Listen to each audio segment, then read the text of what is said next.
पहला सवाल आपसे ये पूछना चाहता हूं कि जो ये कांग्रेस ने अपना घोषणा पत्र जारी किया है 1932 के खातान के बारे में बात की है, आपकी पार्टी चूंकि रीजनल पार्टी है, क्या उससे सहमत है? देखो, मैं कांग्रेस के द्वारा बोले गए ये जो संकल्प से मैं सहमत नहीं हूँ, क्योंकि 19 के संकल्प में ये विषय उनके साथ नहीं था। अचानक से उनको 24 में इसकी जरूरत महसूस होती है, या फिर उनको लगता है कि ये बात बोलने से वोट बन जाएगा।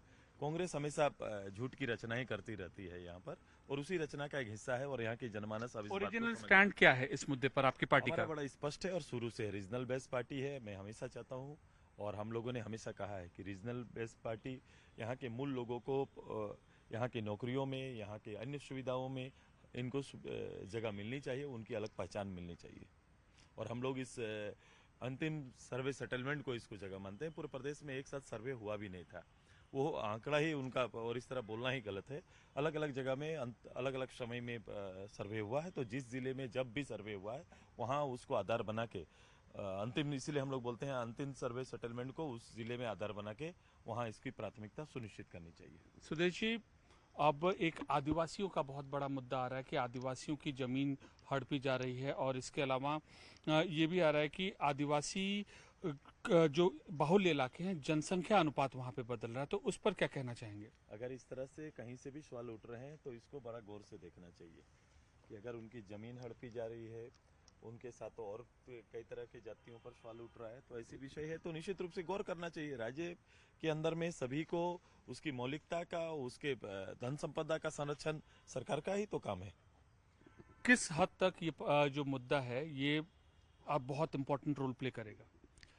ये जरूर मायने रखेगा। अगर किसी एक व्यक्ति के जीवन में अंतर ला रहा है, तो ये हमारा दायित्व बनता है कि उसके पीछे हम सभी लोग को ध्यान देना चाहिए। जैसे गवर्नमेंट, अगर इस तरह की परिस्थिति है तो राज्य के अंदर एक जॉइंट सर्वे होना चाहिए, एक सर्वे होना चाहिए, कमेटी बैठनी चाहिए कि इस तरह से अगर कोई चेंजेज आए हैं तो उस पर गौर किया जाए, फिर उसके अनुसार क्या हो सकता है, सरकार की क्या पहल होगी, हम लोग निश्चित रूप से इस पर देखेंगे।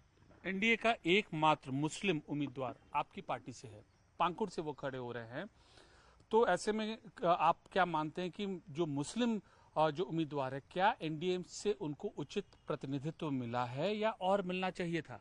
देखो, मैंने तो मेरे हिस्से का जो 10 सीटें हैं उसमें से मैंने उनको जगह दिया है, और मैं बड़ा इसमें कॉमन हूँ। मैं बहुत ज़्यादा इस सब चीज़ों पे बिलीव नहीं करता। मैं डेवलपमेंट ओरिएंटेड चीज़ों पर ज़्यादा बहस करता हूँ, काम करता हूँ, और उसको आगे लेकर चलता हूँ। मैं जानता हूँ मेरी जवाबदेही क्या है। सामुदायिक रूप से जरूर हम आज मेरे वहाँ पर कैंडिडेट आए हैं, और मुझे पूरा भरोसा है कि वो आगे आएंगे, वो जीतेंगे, और जीत के एक नया मिसाल एनडीए के बीच में रहकर वो देंगे। सुरेश जी, आपकी पार्टी ने इनिशियल नेगोशिएशन में 10 सीट बीजेपी से लेने में कामयाब रही। मान लीजिए कि आपके रिजल्ट अच्छे रहते हैं, डिप्टी सीएम तो आप बन गए, क्या आप अब सीएम की रेस में हैं? ऑलरेडी पहले से ही चार चार पहले पूर्व सीएम मौजूद हैं। देखो, ये इसको हम लोग ने कभी भी हिस्सा लेने की तरह नहीं देखा है। हम एक कलेक्टिव रूप से चलने के आदी हैं, और सामूहिक हम सबका प्रयास है। हमें जो जिम्मेदारी मिली है वो जिम्मेदारी मात्र 10 सीटों पर नहीं। एज अध्यक्ष मैं पार्टी का हूं, तो मेरी जिम्मेदारी, मेरी पार्टी जरूर है, लेकिन मेरी जिम्मेदारी राज्य के अंदर में 81 विधानसभा, जहाँ भारतीय जनता पार्टी भी चुनाव लड़ रही है, वो भी हमारा दायित्व क्षेत्र में आता है। वहां भी हमारा कैडर उनके लिए काम करे, और हमारा पूरा ज्वाइंट रूप से हम एनडीए बड़ी जीत के साथ यहाँ पर आए। जहाँ रहा आगे सरकार बनाने चलाने का, तो हम सब कुछ बैठ के तय करेंगे। और हम सब, चूंकि हमारा पहला कमिटमेंट पब्लिक है, मैं हमेशा उनके लिए समर्पित रहता हूँ।